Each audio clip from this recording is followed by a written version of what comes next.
Ô, minha gente boa, deixa eu melhorar esse som, porque eu acabo esquecendo.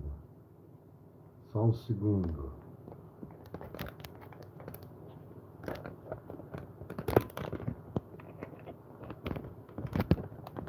Isso.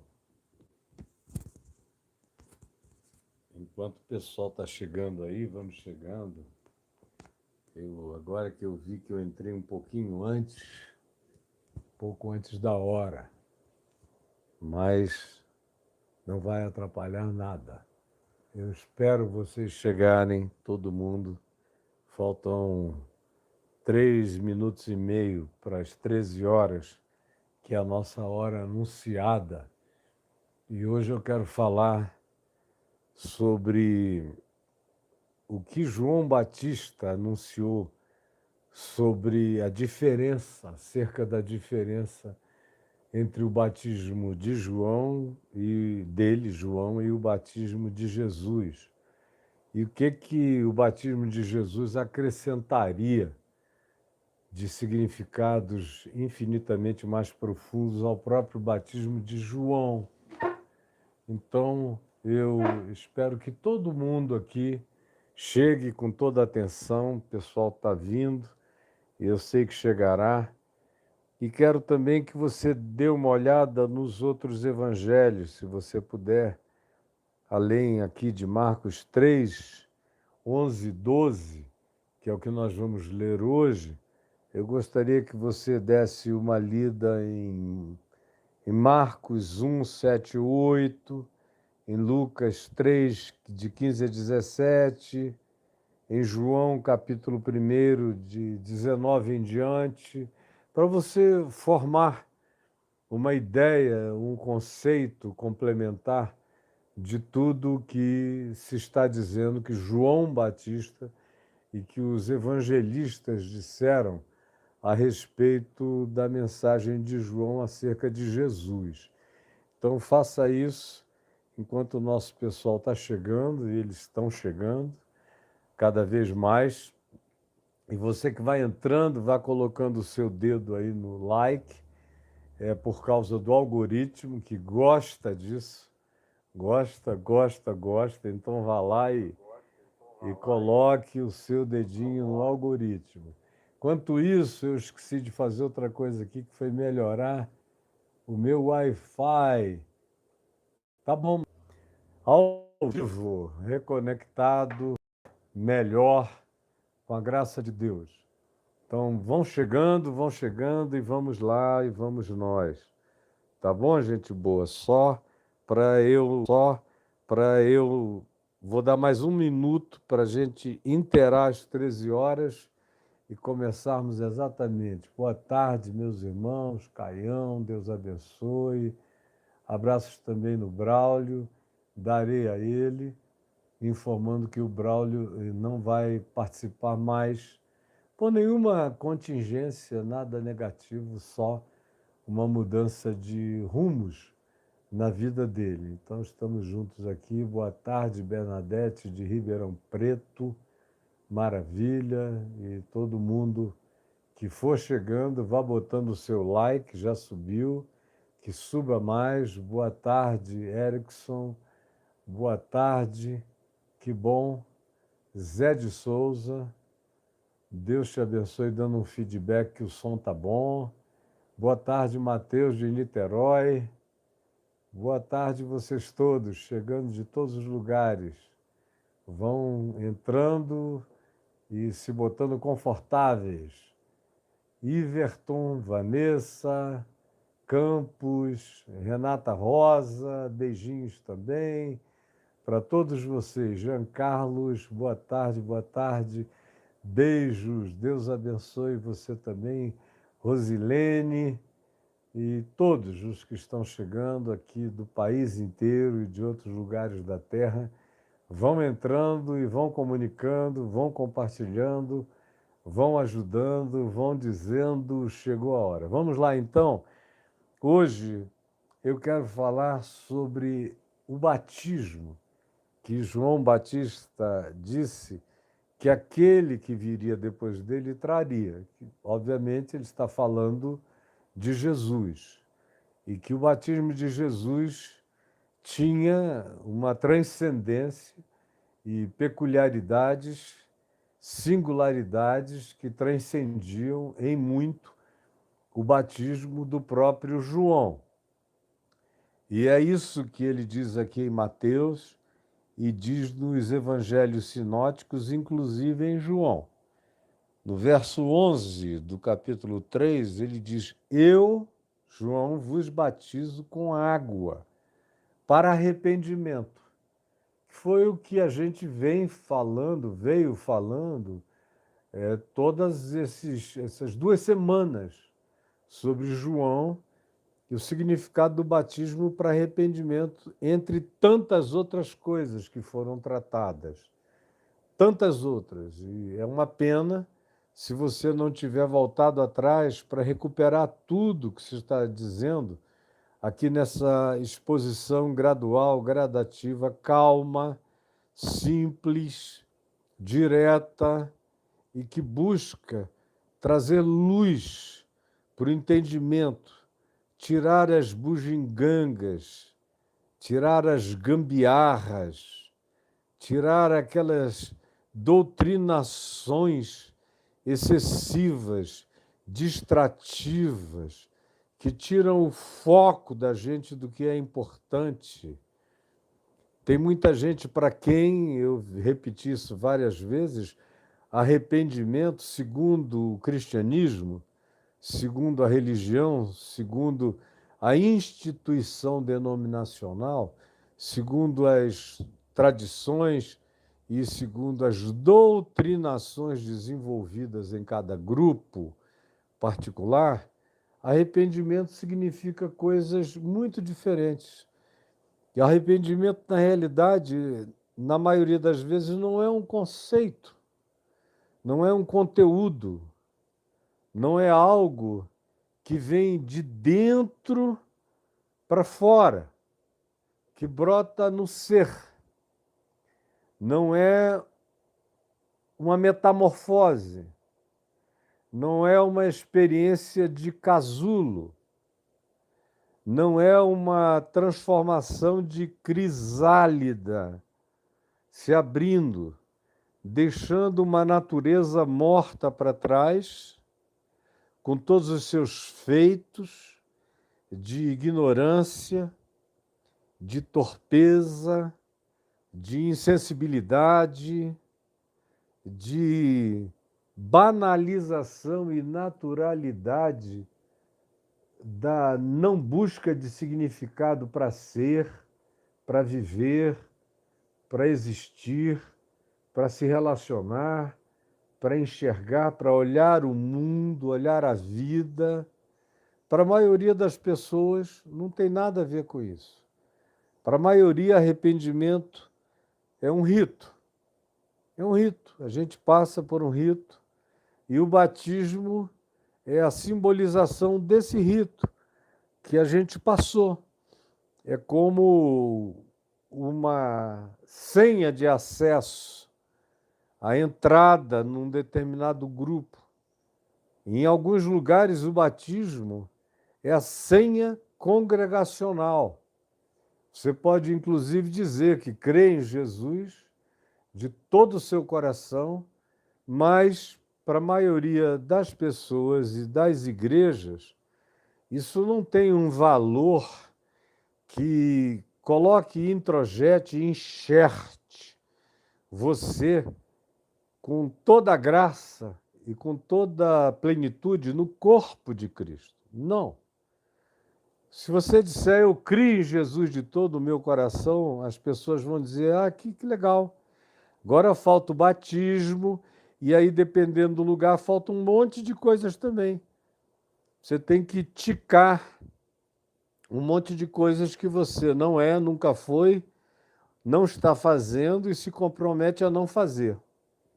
E aí, se você nunca foi, fica mais fácil. Se você já foi, mas se compromete a não fazer, você pode ser batizado se o seu compromisso for veemente, for público, for declarado, for confessado, e você com a boca confessar todas as maldades passadas e também com a boca tomar todos os compromissos de fidelidade futura, aí você pode ser batizado. Se você chegar dizendo que certas coisas você nunca fez, você nunca delinquiu, você nunca cometeu erros morais ou éticos, nem violou etiquetas sociais, você nunca fumou cigarro, muito menos maconha, se você nunca tomou drogas de qualquer natureza, embora todo mundo tome drogas médicas, receitadas, que são as mais viciosas, as mais perigosas, as mais usadas, com consequências as mais devastadoras, mas são legais no sentido de que são legalizadas. Então, eu nunca dancei, nunca fumei, não gosto de me divertir, nunca tomei nenhuma droga não oficial, não legalizada, e não sou uma pessoa que tenha procrastinado de vários modos em relação a saber o que é bom e não ter praticado, nunca me promiscuí. Aí você já chega praticamente batizado. Aí tem só que dizer que promete que fará tudo o que o nosso mestre mandar.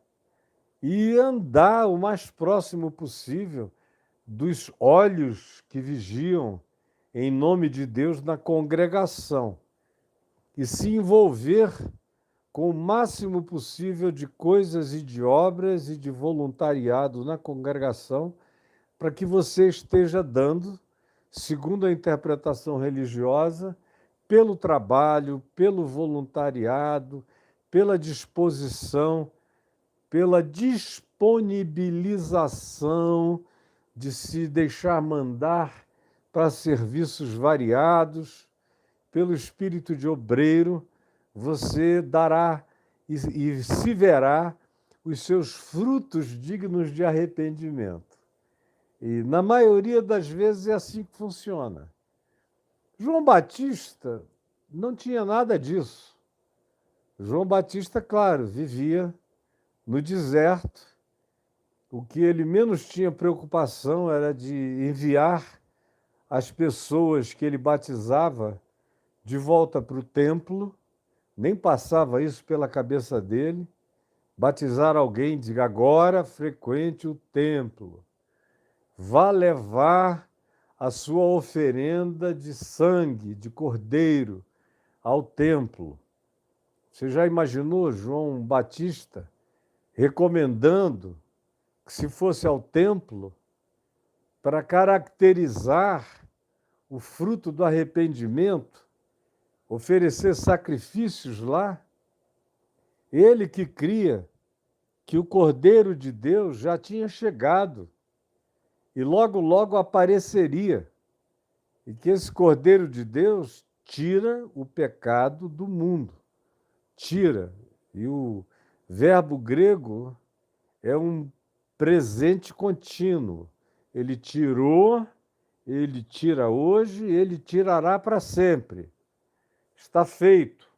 Ele tira, ele consuma, ele acaba, ele arranca, ele rasga o escrito de dívida que havia contra nós e que constaria e constava de ordenanças, segundo as leis de Moisés, as leis da religião, as leis do templo e os livros inventados para acrescentarem mais compromissos, mais preceitos e preceitos, para que a lei fosse praticamente inobservável. Então, João não diz nada disso. Ele batiza e não recomenda um lugar para se ir. Ele iria recomendar que os fariseus voltassem para o templo? Não, ele só diz: raça de víboras, quem vos induziu a fugir da ira vindoura? Que vocês sabem que para vocês é certa. Essa ira que se avizinha terá em vocês, se vocês continuarem assim, os maiores objetos de destinação dela. Vocês são os candidatos primordiais, principais, e vem aqui encolhida e disfarçadamente fugir da ira que está à mão, que está à porta. E, na realidade, ele não fez nenhum anúncio que Jesus não tenha cumprido. Porque se tem um grupo que recebeu a palavra de juízo, a palavra de justiça, a palavra de desnudamento, a palavra apocalíptica no sentido de apocalipse como revelação, como tirar o véu da cara, mostrar raça de víboras, sepulcros caiados, guias de cegos, filhos do inferno, mentirosos, filhos do diabo, cheios de todo engano e de toda malícia, homicidas, planejadores de morte, enganadores de órfãos e de viúvas, gente que dá uma volta ao mar para converter alguém como missionário lá do outro lado e torna essa pessoa alguém 2 vezes mais filho do inferno do que você já é. Você não evangeliza, você inferniza a vida de uma alma que se torna agora discípula da culpa, do medo e de um juízo do qual você já é herdeiro e transfere para um outro que o abraça de maneira mais fanática ainda. E você vem aqui para que eu batize você? É a pergunta de João aos fariseus, aos saduceus, aos escribas, às autoridades do templo, que eram as víboras do templo, que eram os venenos, as peçonhas da religião. Quem vos induziu a fugir da ira vindoura?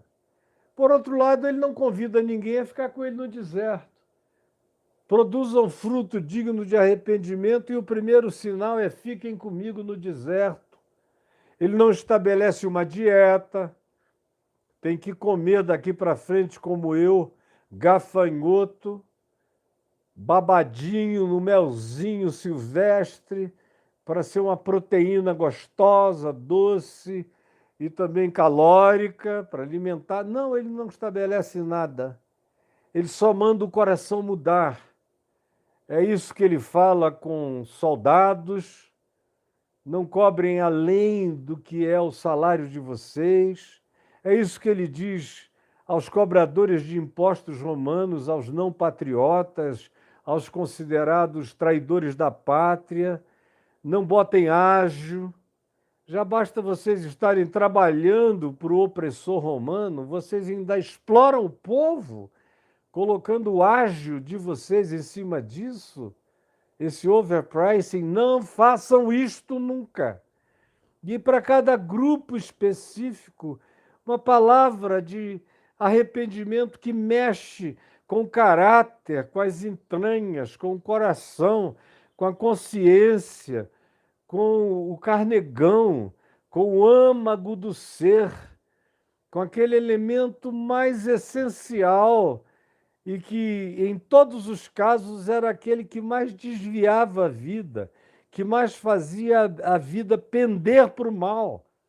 Esse era o fruto do arrependimento, era uma mudança que vinha do coração, porque Jesus viria diagnosticar posteriormente que é do coração, como ele diz em Marcos 7, que procedem os maus desígnios, como os adultérios, as prostituições, as luxúrias, as lascívias, a vida alterada de consciência em estado de embriaguez, de loucura, de devaneio, de superficialidade buscada, de culto ao não pensar, ao oquidão, ao vazio, ao não ser.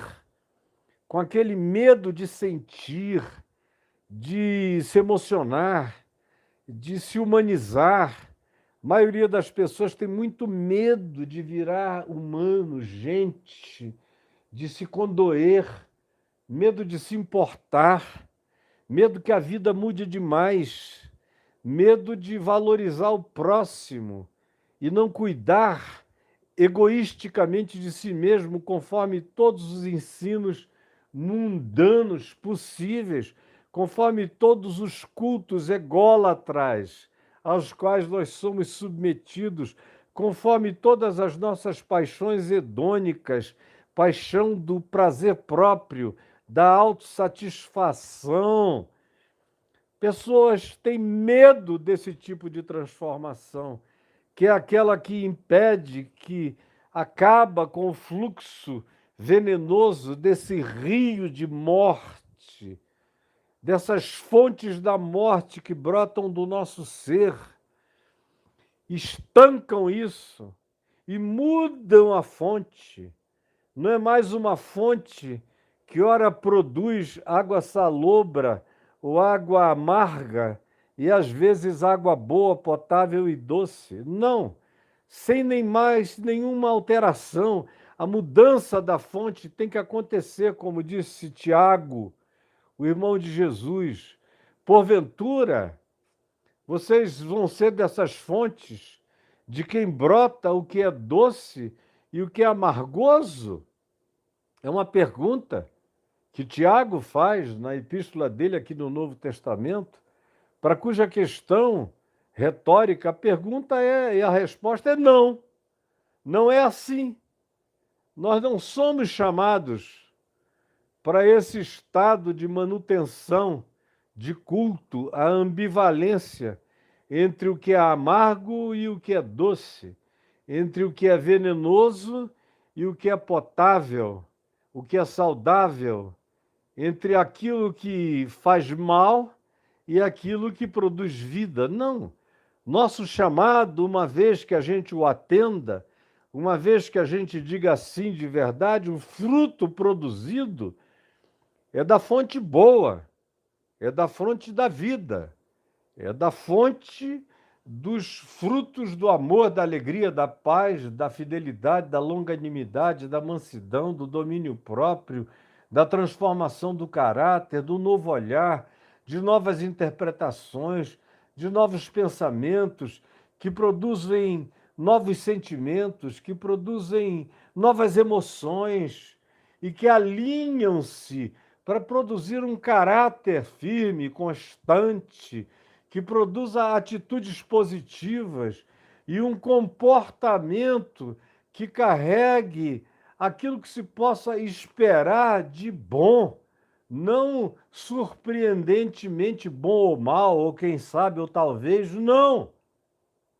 Arrependimento produz, gera, traz à luz, traz a lume, faz acontecer.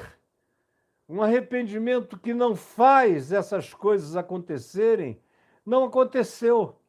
Foi, como eu já repeti, vou falar agora pela quarta vez, é como Pedro diz, a porca lavada voltando à lama e o cão que tomou banho se revolvendo no vômito. Nesse caso, o batismo é só um banho, é só uma aguinha. Ele não é aquilo que deveria ser. O que João Batista esperava que fosse, que por aquele batismo de água as pessoas estivessem recebendo o símbolo de uma aceitação radical, íntima, profunda, de acolhimento transformador. O batismo tinha que ser só o símbolo externo de um acolhimento transformador de mente, sentimento, emoção, caráter, atitude, comportamento. Muda a vida. Todo mundo vê, todo mundo sabe. Não precisa ser adivinhado. Não tem que ser objeto de uma, quem sabe, suspeita de que algo bom possa ter acontecido com aquele cara, com aquela menina. Não. A gente sabe, a gente vê. Muda mesmo, transforma, vira outra coisa. João esperava que fosse assim, mas ele diz: no entanto, não é tudo, porque tem gente que tem crises de consciência. E nessas crises de consciência sofrem catarses. E nessas catarses tomam compromissos de mudança de vida. Ele diz: o que eu faço produz na vida de muitos e de muitos em Israel essa catarse. É uma espécie de existencialidade preparatória para a chegada daquele que virá. Aquilo que eu prego, como já dizia o profeta Isaías, ele toma para si essa metáfora profética, é um aplanar de caminhos, é um diminuir de abismos, é uma terraplanagem, é um preenchimento de vales escabrosos, é um melhoramento de consciência, é uma preparação para uma acoplagem definitiva que vai chegar e que precisa encontrar o lugar do seu embutimento. E aí, nesse sentido, antes de prosseguir para o que eu quero, que é o nosso tema de hoje, ele vos batizará com Espírito Santo e com fogo, o que eu quero é dizer que os Joões Batistas continuam vivos entre nós. Nunca morreram os Joões. Jamais. Eu tenho visto a presença das mensagens dos Joões Batistas, sem cara, sem nome, sem visibilização humana, sem o deserto, sem as águas do Jordão, sem nada disso, mas espalhados pelo mundo inteiro. No curso da minha vida eu os vejo, eu os observo. Às vezes ninguém os nota, às vezes ninguém os enxerga, esses Joões Batistas que estão aí preparando o caminho do Senhor. Ontem, por exemplo, eu vi um filme chamado Padre Johnny. Eu recomendo a todo mundo que busque e assista esse filme, está na Netflix. É uma produção Netflix com um país aqui do leste europeu, uma excelente produção baseada num fato, uma vida real do padre Ian, que gostava de ser chamado de Padre Johnny.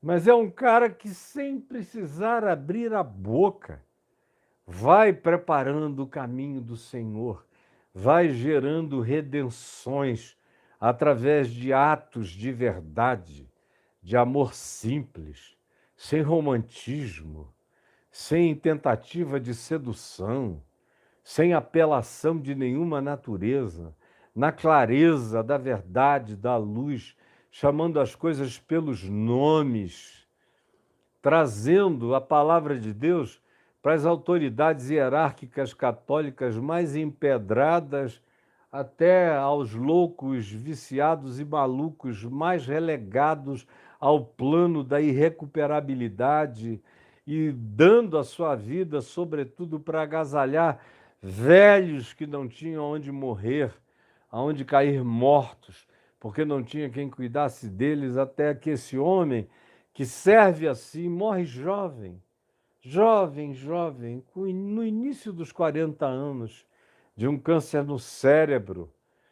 Morreu com um problema na cabeça, o que me lembrou também João Batista, que morreu porque cortaram-lhe a cabeça. E esse padre Johnny está aí, é um João. E esse ainda é explícito, porque é um padre cristão do Evangelho, que sabe profundamente quem é Jesus. Lembra muito o Papa Francisco, no seu modo de ser, de abordar, de pregar, de simplificar, de se aconchegar e de trazer as pessoas até ele. E lembra a fé simples que o Francisco tem.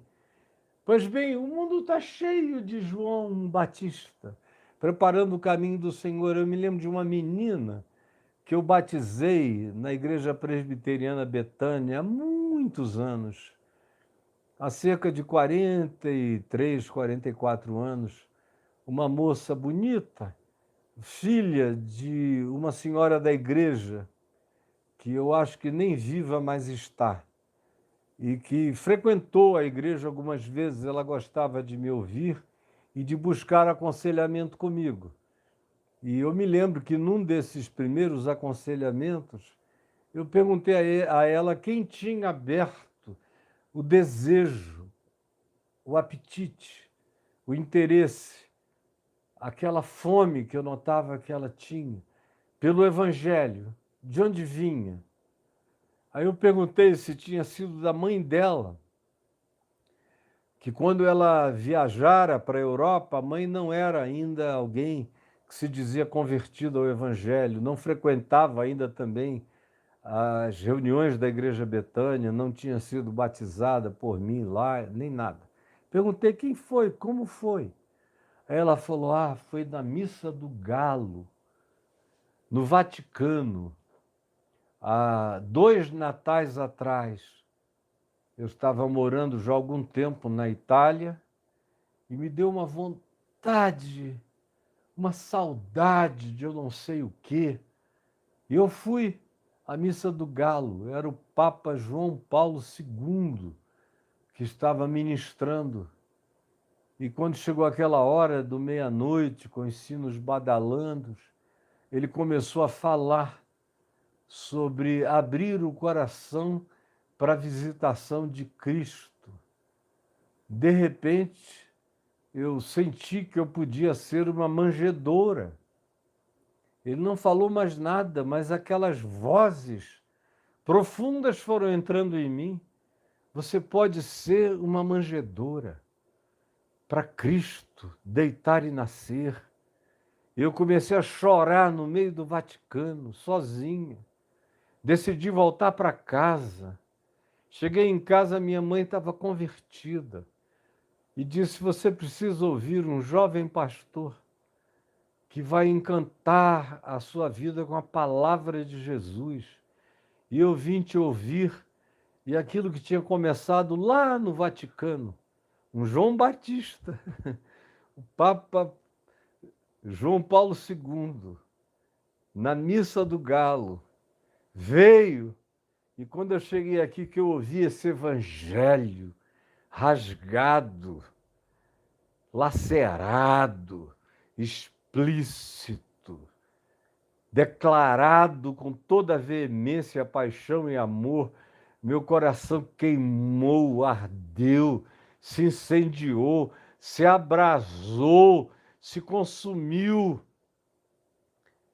É por isso que eu pedi para ser batizada, porque tudo já está feito dentro de mim.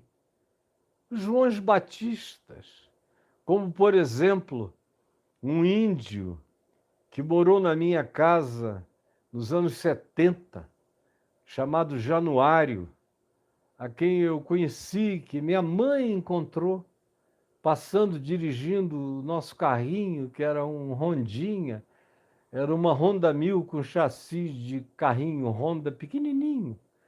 Era tão leve que eu agarrava a parte de trás, levantava, botava na calçada, ia da frente na calçada. Se não tivesse vaga para manobrar, eu puxava o carro para dentro. Depois ele passou a ser meu. E minha mãe ia naquele carrinho da família, que como a gente não tinha dinheiro, ele vivia sendo recalchutado com esparadrapo no pneu. Não tinha dinheiro para trocar nem o pneu do carro Hondinha, que era uma merreca, o carro não valia nada de tão barato. Mas a gente não tinha dinheiro, a gente passava, era esparadrapo. Papai enrolava esparadrapo no carro. Ela ia no carrinho, olhou para o lado direito, tinha um homem com a cabeça entre as pernas, cobrindo a cabeça, e ela viu que o homem estava desolado. Ela já era uma mulher de uns 48 anos, por aí,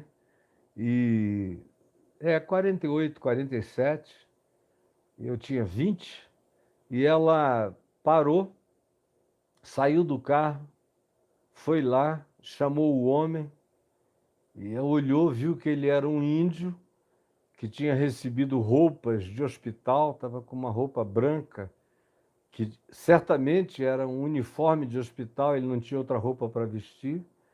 Aí a mamãe tentou falar português com ele, viu que ele não entendia, ficou com muita pena, chamou, abriu a porta do carro, mandou ele entrar, fechou a porta, fez a volta, o levou para nossa casa. Eu estava lá, ela me chamou, falou: meu filho, eu encontrei esse homem, não sei se ele sabe falar português, mas ele não está nada bem, está com roupa inclusive de hospital. E eu peguei e o levei para o fundo do nosso quintal, debaixo de uma jaqueira, e sentamos lá, e aí eu percebi que ele entendia um pouco de espanhol. Aí fui trocando um portunhol com ele foi compreendendo. Aí ele falou que ele sabia ler espanhol, bem devagar, mas ele sabia. Aí eu falei: como? Aí ele falou: um padre espanhol na Venezuela, um venezuelano, entrou na minha tribo, na região aqui onde eu morava, do Amazonas, e não catequizou a gente, não falou de religião, mas ensinou algumas pessoas a lerem. Como eu sou o cacique da tribo, eu aprendi a ler espanhol, mas nunca pratiquei. Eu sei juntar e sei formar os sons. Aí eu fui lá dentro e peguei um Novo Testamento dos Gideões para ele e trouxe, e português e espanhol, bilíngue. Aí eu falei: tenta ler isso aqui. Aí ele foi lendo aquela genealogia de Jesus. Eu falei: isso aqui é só nome. Pode pular os nomes e já começar daqui para você entender a mensagem. Esses nomes aqui, você não precisa saber, não mudam nada saber ou não saber. Mas a mensagem muda tudo. Vai lendo. Aí eu fui lá dentro, trouxe comida para ele, botei um almoço e ele calado. Eu ia lá de vez em quando e ele olhava para mim, sorria e baixava a cabeça. Não queria nem conversar comigo, atolou-se no texto bem devagar, página por página, um trabalho de joalheiro, catando minúcias. Aí chegou a noite, nós o pusemos num lugar, num apartamentinho que tinha nos fundos da nossa casa, lá no fundo do quintal, e ele ficou lá. E eu vi que a luz ficou acesa até tarde, depois ele apagou. No dia seguinte ele já amanheceu. Quando eu saí de casa, ele já estava sentado desde madrugada, embaixo da jaqueira, lendo. Aí eu fui ver, ele já tinha andado 6, 7, 8, 10 páginas de Mateus, no máximo, mas suficientes. Aí, surpreendentemente, o homem chegou para mim e falou: é batismo que chama? Batismo? Eu falei: é batismo. Ele falou: eu posso? Isso tudo no portunhol dele. Aí eu falei: pode. Aí ele falou: eu quero. Eu falei: então, nós vamos te batizar, continua lendo. E ele continuou lendo mais uns dias. Eu tive que fazer uma viagem de pregação.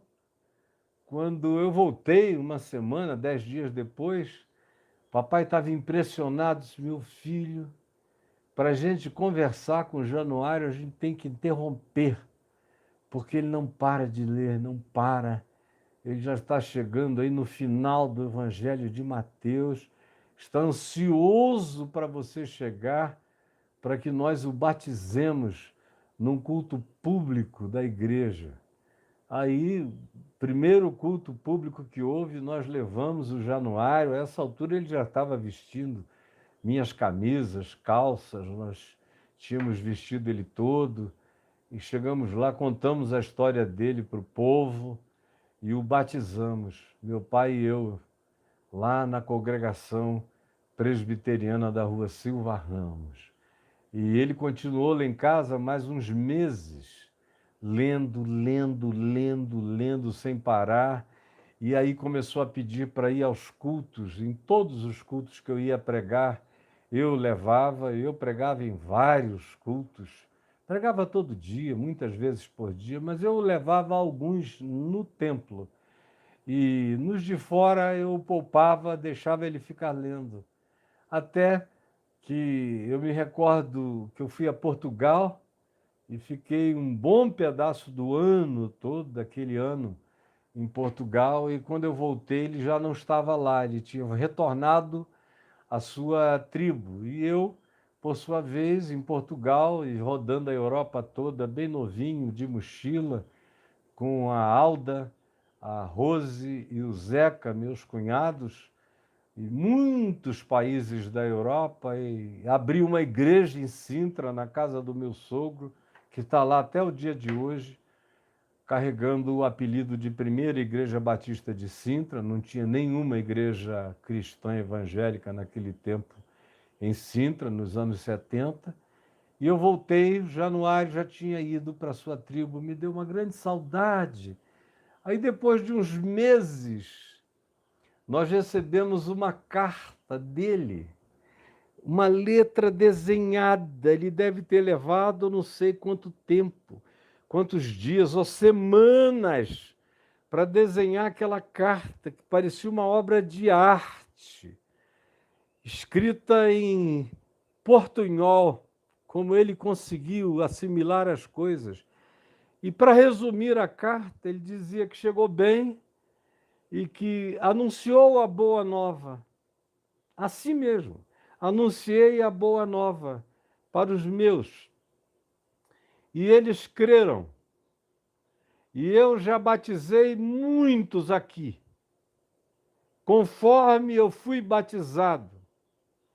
E agora eu queria que vocês me mandassem aqueles copinhos, aqueles copinhos onde vocês botam o vinho, porque eu quero usar aqueles copinhos para dar ceia aqui. Eles normalmente botam vinho de bacaba ou de açaí num copinho, e, se não me engano, a minha mãe conseguiu uns de madeira para ficar uma coisa menos agressiva, de vidro, de plástico, nem pensar, de madeira. E aí o pão era beiju. Então pode pegar o beiju, qualquer comida, qualquer pão, com qualquer coisa que vocês chamem de vinho, e tomem com prazer. É um memorial. Aí explicamos de novo, bem cuidadosamente, e de vez em quando a gente tinha uma notícia. Mas qual foi o grande investimento de catequese, de doutrinação, de qualquer coisa que tenha ido para além do que João Batista ensinou?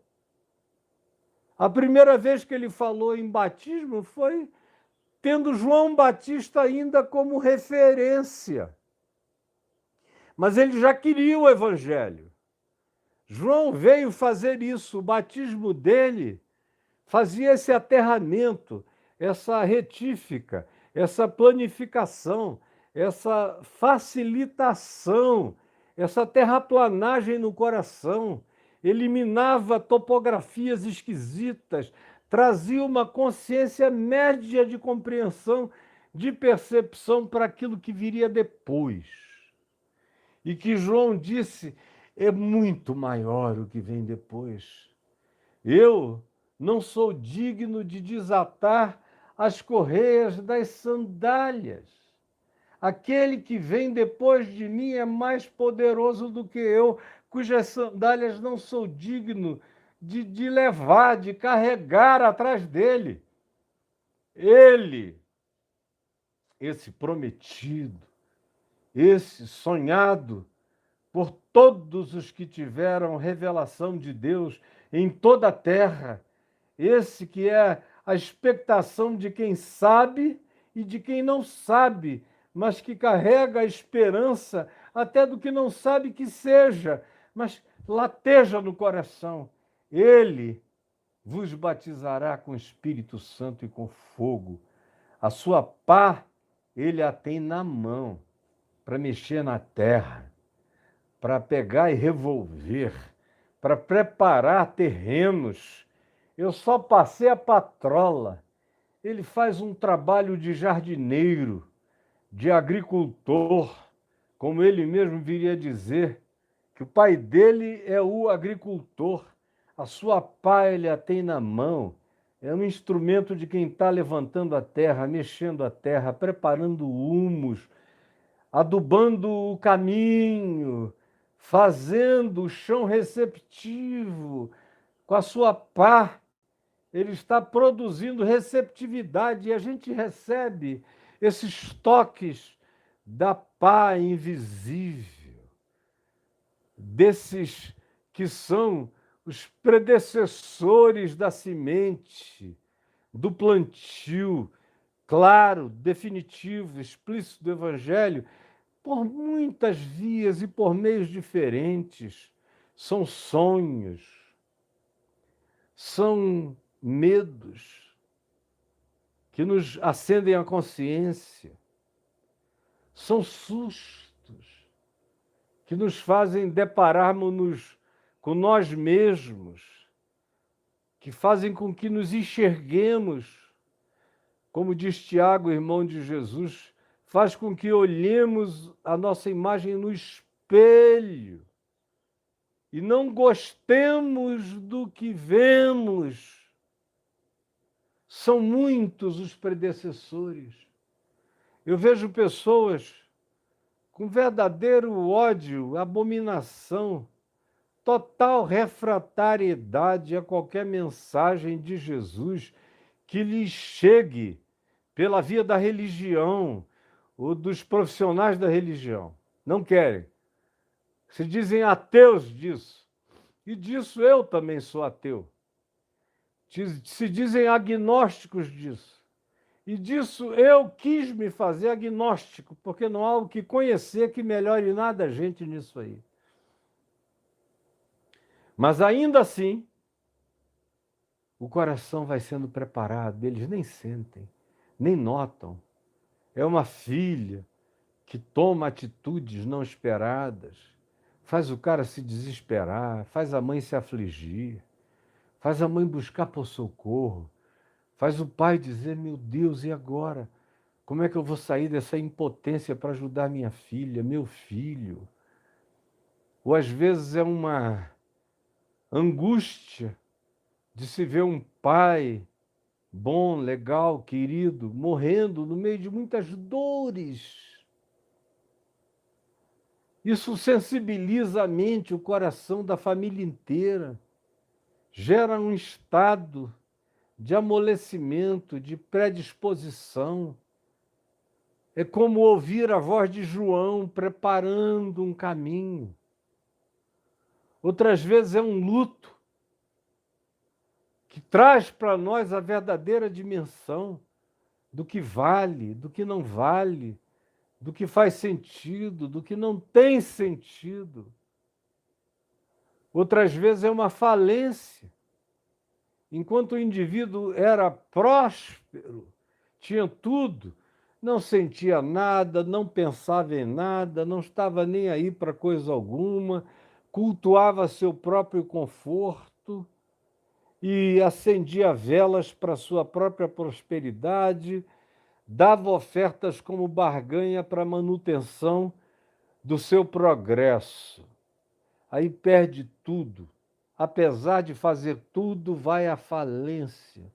E é na total falta de segurança, na oquidão e no vazio de tudo, não tendo aonde se agarrar, nem aonde botar a mão, que nessa queda livre o cara olha e diz, de onde me virá o socorro?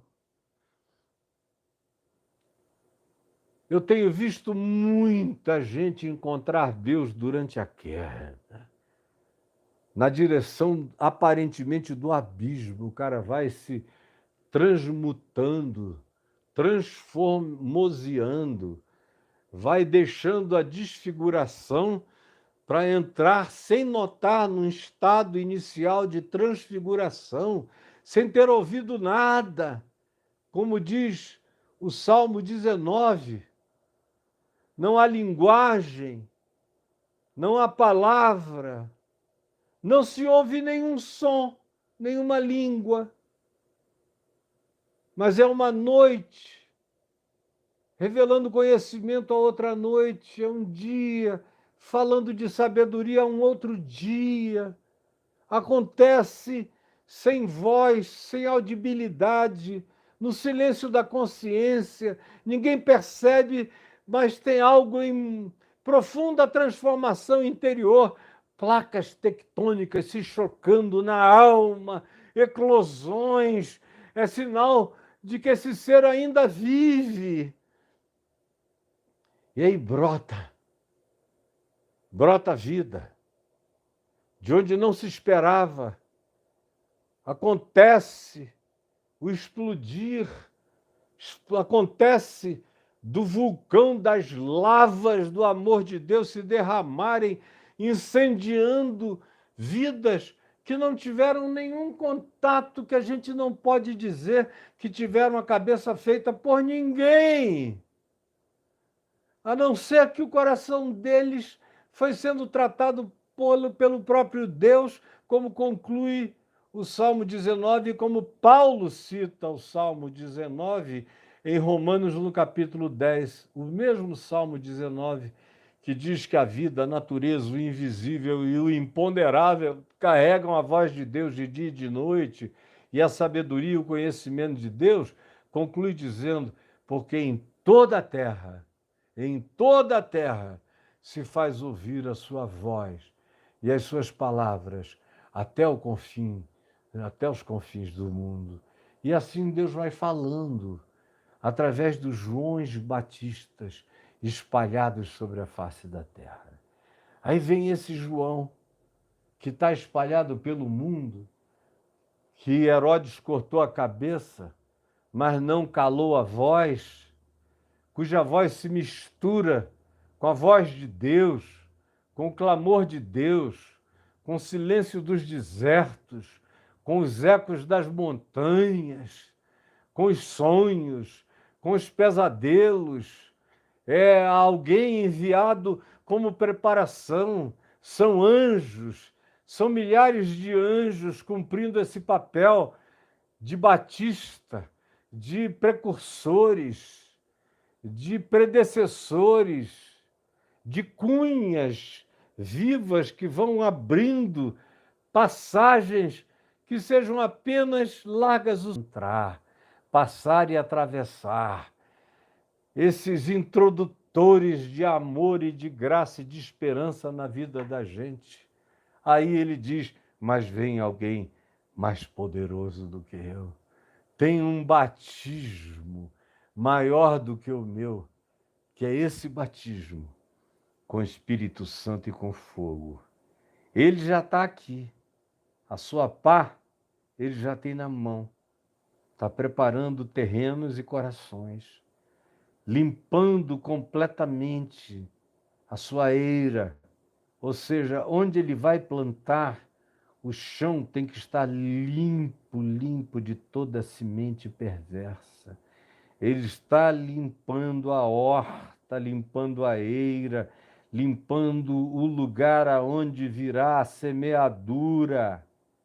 Está tirando também a palha, para que não haja confusão. E a palha é queimada, a palha para nada presta. A palha ele já tinha denunciado. João Batista, eu digo, quando chamou fariseus, religiosos, escribas e oficiais do templo, e publicanos, e pecadores, e meretrizes, e soldados romanos e não romanos, e assalariados pelos romanos para cobrar impostos perversos, chamou a todos para queimar a palha, para tirar a palha, tira a palha. Porque o que está chegando aí é o reino de Deus. O reino de Deus está à mão. É o próximo grito que se ouvirá. O reino de Deus chegou. Para quem está com esse coração, já preparou a alma para a chegada. Tua alma já está preparada para aquele que batiza com o Espírito Santo e com fogo? Teu espírito já está preparado para esse que batiza com o Espírito Santo e com fogo? Eu olhei aqui rapidamente algumas vezes e vi que vocês estavam aí falando de batismos. Eu não li o que ninguém disse, mas vi que esse é o assunto. E vi também gente falando sobre o batismo com o Espírito Santo. E eu olhei agora, já estou falando há 56 minutos. Portanto, o que eu tenho a falar sobre batismo com o Espírito Santo não cabe em 5 minutos, nem em 10, nem em 15. É o que eu vou falar amanhã. Já que eu não consegui entrar no assunto hoje, amanhã eu vou entrar para valer. Hoje, eu quero só perguntar de você o seguinte: o seu coração é como uma terra limpa? A pá do Evangelho de Cristo já revolveu a terra? Já tirou essa crosta de religião, de doutrinação, de arrogância, de presunção, de superioridade, supremacismo e preconceito? A pá do Evangelho de Cristo já revolveu esse chão empedrado, já tirou esse chão impermeável que não bebe nem água quando chove? A pá do Evangelho já começou a descascar você? E quando a pá começa a ser revolvida na terra e revolver a terra, a gente vai sendo descascado existencialmente. Ela começa a ferir a gente, assim como a pá que prepara o chão para a semente do batismo com o Espírito Santo, com fogo do Espírito de Deus, nos fere, nos machuca, nos revolve, nos expõe, nos arreganha, nos abre, faz engenharia reversa na gente, leva a gente de fora para o abismo de dentro, faz você rolar em si até um tão profundo de si mesmo que você nunca nem soube que aquele eu era o seu.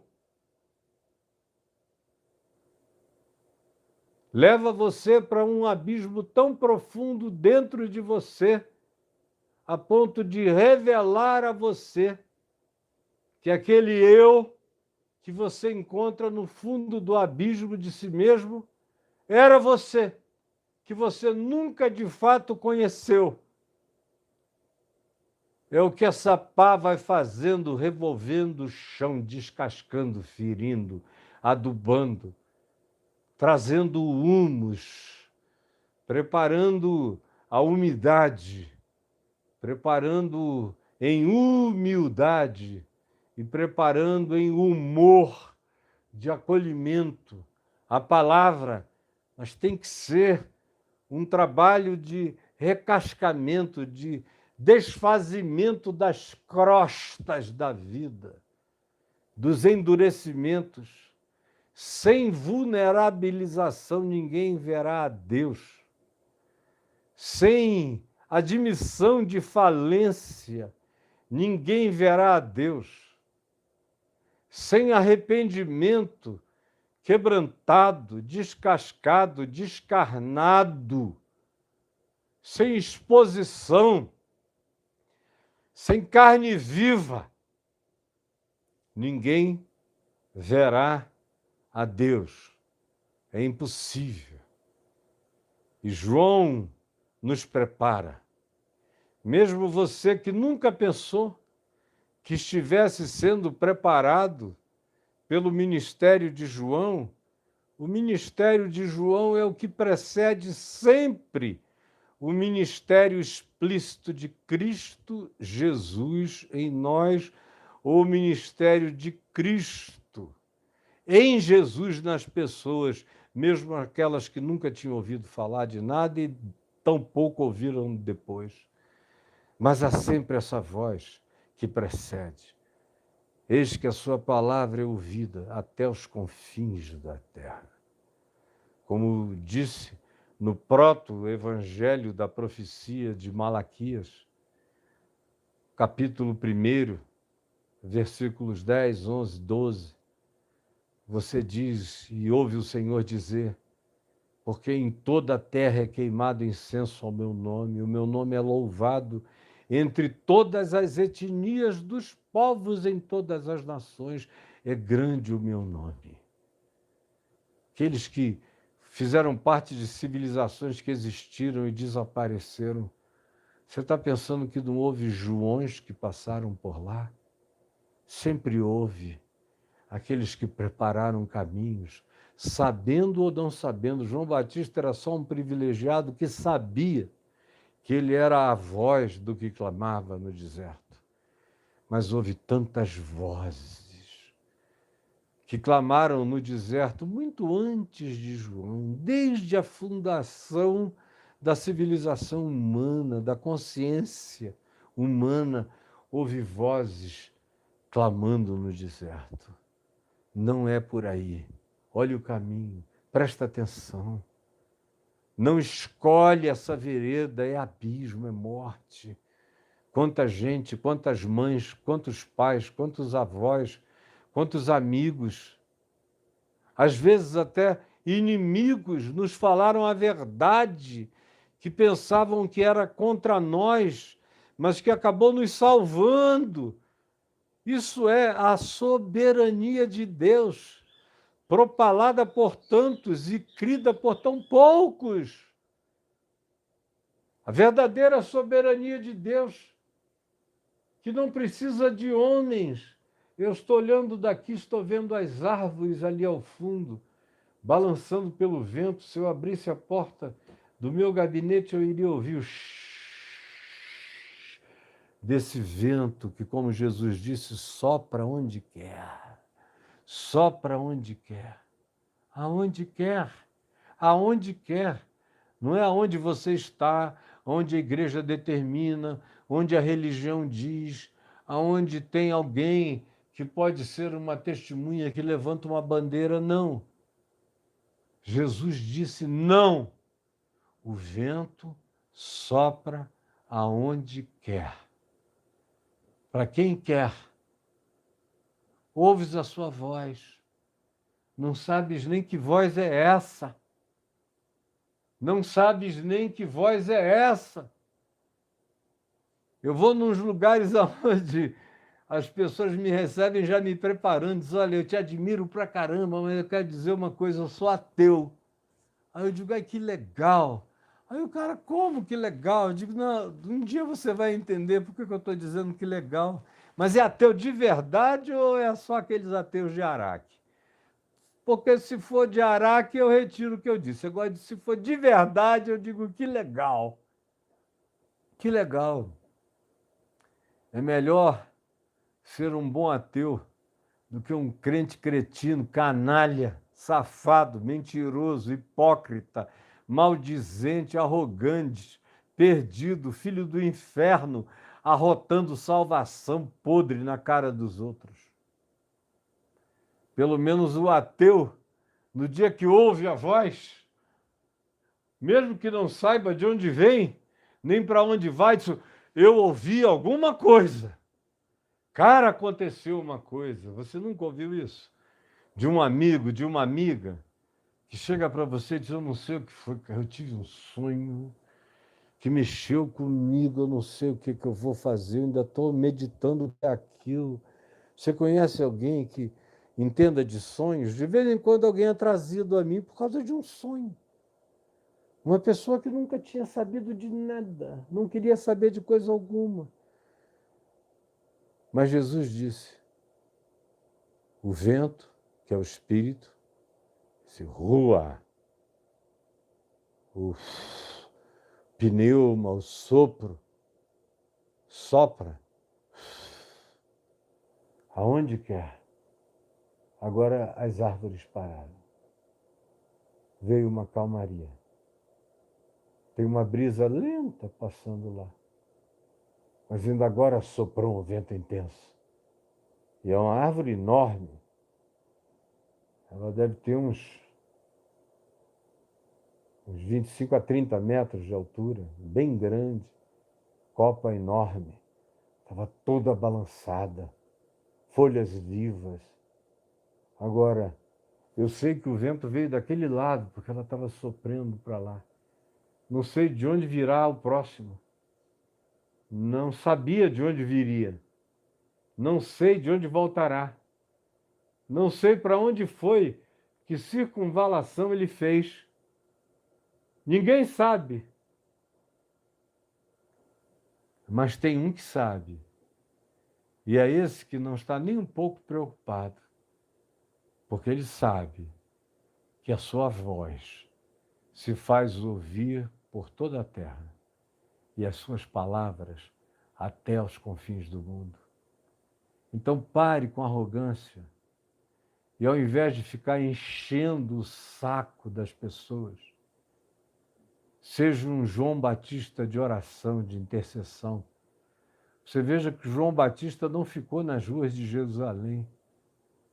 Talvez ele tenha ido para Jerusalém muito poucas vezes, apesar do pai dele ser sacerdote no templo. Ele já nasceu sabendo que o templo não era o lugar para um homem como ele. Ele era um profeta e o templo sempre matou os profetas. Praticamente todos os profetas do Velho Testamento viveram fora do templo. Não eram sacerdotes e eram perseguidos pela classe sacerdotal, pela classe religiosa. Todos praticamente morreram mortes de mártires, mortes de indivíduos que foram feridos, apedrejados.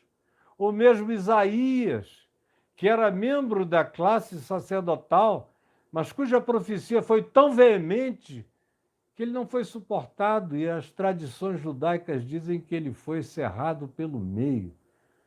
Os sacerdotes, os profissionais da religião, sempre detestaram os profetas. Sempre tiveram os seus profetas contratados na corte, falsos profetas. E os verdadeiros profetas nunca foram convidados para as cortes. E quando eram, era por insistência de alguém e contra a vontade dos reis, porque ser profeta de Deus falando o que é verdade e o que é sincero é um risco para a degola. Mas não era o profeta que tinha medo de ir, eram os reis que não queriam ouvir, eram os outros, era a religião que boicotava, que dizia: esse cara tira da lista, tira da lista, tira da lista, não põe na lista, não é bom ser visto com ele. Mas e daí? Se é o Espírito, se a liberdade é do Espírito Santo, pode haver porteiros e porteiros aos milhares, até aos milhões, na porta de cada templo, querendo impedir esse evangelho da graça de lá entrar. Mas e daí? Se é o Espírito que sopra onde quer, ouves a sua voz, mas não sabes de onde ele vem, muito menos ainda para onde ele vai. Quem é que vai determinar onde o Espírito vai soprar? Quem pode e quem não pode recebê-lo? A soberania vem de outra dimensão, vem de outra instância, vem daquele que não comunica e nem pede licença, que sopra onde quer. No máximo que me cabe é ouvir a sua voz. E a palavra diz: e hoje, se ouvirdes a sua voz, não endureçais os vossos corações, porque Deus consideraria isto uma provocação. É Deus falando, falando, falando, falando sem mensageiro, com mensageiro, contra mensageiros, apesar de mensageiros, falando com você. E você empedernindo, pegando um coração que podia ser de carne, transformando o bichinho num coração de pedra, endurecendo o coração. Deus considera isso uma provocação. Ó Senhor Jesus, que essa palavra seja soprada, soprada, soprada, e chegue e mude, e tire a desfiguração e implante a transfiguração, e tire do casulo de agonias e abra as asas para o voo colorido da tua glória, da tua graça, da tua Shekinah, e que haja essa metamorfose, que muitas lagartas venenosas se transformem em entes polinizadores de vida pela terra. É o que eu te imploro, ó Espírito Santo, e que essa palavra alcance o coração de quem jamais esperou que por meio dela fosse ser tão mexido, fosse sentir a pá do Cristo revolvendo o chão da terra dura. Obrigado pelos ministérios de predecessão, pelos Joões Batistas, conscientes ou inconscientes, humanos ou não humanos, mas que sensibilizam o nosso coração, limpam a eira, queimam a palha, tiram os enganos, nos desiludem para a salvação, nos desiludem de toda a ilusão e nos preparam para a graça da verdade. Eu te peço que seja assim, em teu nome, Jesus. Amém e amém. Amanhã eu estou aqui, eu já vou começar falando do batismo com o Espírito Santo e com fogo. E eu espero todos vocês aqui, sem exceção. É para todos nós. Convidem os amigos, compartilhem essa mensagem de hoje aqui nesse botão de compartilhamento. Não saiam sem colocar o seu dedinho curtindo agora, já aí. Não saia, não vá a lugar nenhum. E se você não é membro do canal, se inscreva e aperte o sininho. E para quem tem perguntas a fazer, aqui está dito, neste link você encontra sugestões, outras plataformas para seguir o Caio e modos de contribuir com o trabalho que eu faço. Aí tem aqui caiofabio.net/links. Se você clicar aí, aproveite, faça o teste. Você vai ver que tem informação que remete você para todo lugar. Se você quer ajudar a manter quem edita, quem recorta, quem põe nas plataformas, quem responde, quem cuida das coisas, porque eu só faço o que eu faço. Eu estou aqui e preguei, acabei. Os salmos estão me esperando ali para eu continuar gravando. Vou gravar. Quando tiver já uma grande quantidade, todos os que se inscreverem no meu blog, caiofabioexclusivo.com.br. Não confunda com o caiofabio.net, é caiofabioexclusivo.com.br. Todos os que se inscreverem lá de graça vão passar a receber, hoje já estão recebendo mensagens minhas todos os dias. Hoje eu mesmo recebi uma mensagem minha muito edificante e pedi a Deus que todo mundo lesse com o mesmo espírito com o qual eu estava lendo. Eu a escrevi e eu a estava lendo como se não fosse nem eu que tivesse escrito, eu a leio e leio as minhas próprias mensagens como um benefício para mim. Eu deixo voltar para mim como um bem, não só que saiu de mim, mas que me habita e que eu quero que me habite sempre. Então entre aí, se inscreva de graça, caiofabioexclusivo.com.br, e você vai receber toda manhã de graça uma mensagem. E daqui a pouco você vai receber um salmo todo dia e vai ser profundamente edificado. Eu espero todos vocês amanhã. Um beijo para todo mundo, que o Senhor seja conosco e que Jesus encha o nosso coração de amor, de alegria, de esperança, de fé e de um espírito inabalável. Com a graça de Deus, repita comigo: Senhor Deus, dá-me um espírito inabalável. Senhor Deus, dá-me um espírito inabalável. Senhor Deus, dá-me um espírito inabalável. Não esqueça, blog caiofabioexclusivo.com.br. De graça você recebe uma mensagem no seu e-mail, no seu WhatsApp, por algum veículo que você escolha receber. Vá lá, faça isso agora. E ajude a manter, a pagar esses que me ajudam, que trabalham comigo e que você não conhece nem os rostos, mas sem os quais tudo que eu faço não seria possível. Um beijo, fiquem com Jesus. Tchau, gente boa. Até amanhã, hein? Estou esperando aqui. Todo mundo.